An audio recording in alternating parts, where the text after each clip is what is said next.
Suppliers are the people or organisations that you purchase stock from. In this module, learn how to add suppliers to your Tidy account. Head to Global Settings and select Suppliers.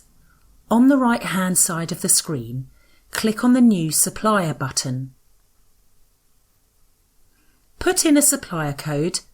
This can be any combination of capital letters and numbers up to 6 characters long. Next, add the supplier's company name. Then choose their country, currency and tax rate from the drop-down lists. Notice that we are able to select United Kingdom, GBP and VAT because we set them up in the previous modules. After this, add the supplier address. You can also add a contact person for this supplier, so enter their information here.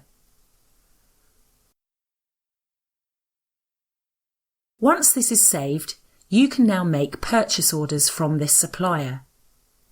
They will appear in the drop-down lists when you make purchase orders or add material item information.